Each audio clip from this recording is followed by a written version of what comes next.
The Selfish Path to Romance. Download Chapter 1 for free at drkenner.com. Here is a question that I received from Joe. Now, from time to time, we get traumatized, and many times we know what the trauma is. Maybe you're in a car accident and you're afraid to get back in a car. I had a friend, an acquaintance once, who was in an airplane accident, and he deliberately got back in the plane. It was his own little plane, not a commercial airline. And he deliberately took lessons, got back in the plane again, so he wouldn't carry that fear for life. Well, many of us don't fly planes. I certainly don't.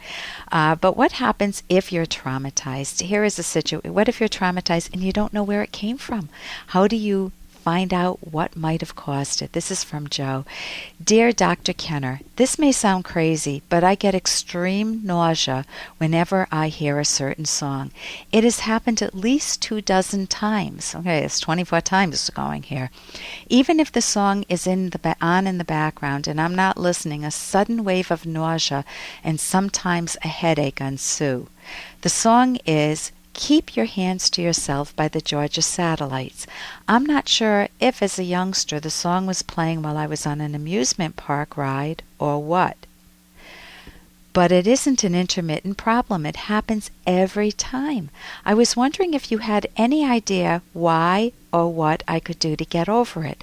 I heard it probably for 2 seconds about 3 hours ago, and I'm still feeling sick. Thanks, Joe. Joe, you don't want to beat up on yourself. What you want to do is figure it out. I think it's fascinating, the idea that amusement park ride came to your mind. You may not be able to trace it back to its origins, but why not give it a shot? You have an amusement park ride or what? Now, the nausea is explainable. When we get nervous, we trigger our autonomic nervous system, and one branch of that, the sympathetic branch, which you don't need to know in detail, triggers, it releases adrenaline and cortisol, and one of the effects it has on us, besides sweating and tensing our body muscles, is that we can feel nauseous. We don't have time to digest food, so the digestive system shuts down, and because we're in a fight or flight mode, and we feel nauseous. And so that's just telling me that there's some anxiety that you're hiding someplace. And that song is a clue to it. Now, I actually went on the web and listened to the song and wanted to do a West Coast swing to it, so it isn't a bad song. I mean, it's a little harder than more edgy, but it's still, I could do a West Coast swing to that. So it's not the song itself, it's your whatever happened in association with that song. And that can happen all the time. I've had people come into my office who've been abused. They smell cologne from maybe somebody who works in my office, a man's cologne, and they go, oh my God, I'm feeling anxious or nauseous. And it's just the cologne that triggered it because their abuser happened to wear that cologne. The same with me. I can hear a sports game going on, and most people would say, ooh, where's the TV?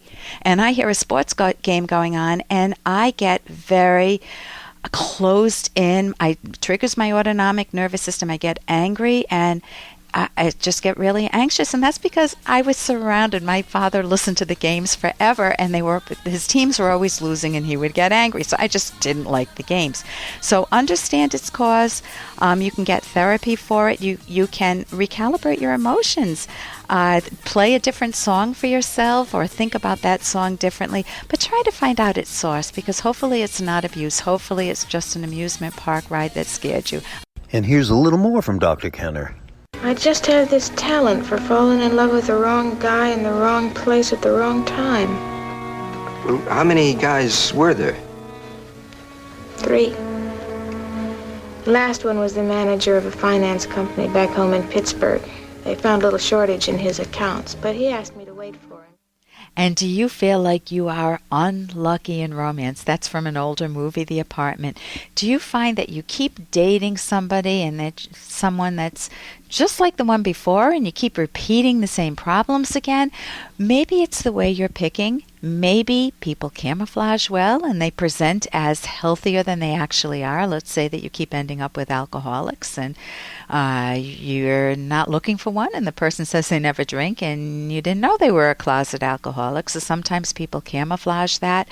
How do you find out about a potential partner's character? If you want to know how to choose the right partner, you need to know how to judge people well, how to look for the right information, and how not to be blindsided. And you can read all about this in a book that I wrote with Dr. Ed Locke.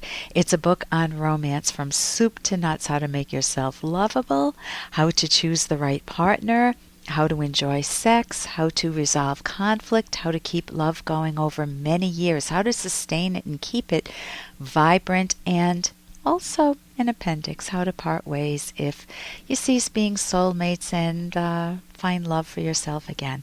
And that you can get at selfishromance.com, SELFISH romance.com.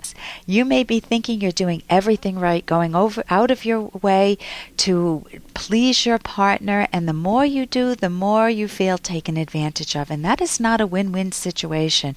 That's a win-lose situation, because you're eventually going to feel increasingly more resentful, and that doesn't bode well for a long-term relationship or a happy long-term relationship. Many people stay together and they fake to the outer world that things are hunky-dory inside their marriage, and many other people split up and wreak a lot of havoc for themselves and for kids if they have kids. For more Dr. Kenner podcast, go to drkenner.com.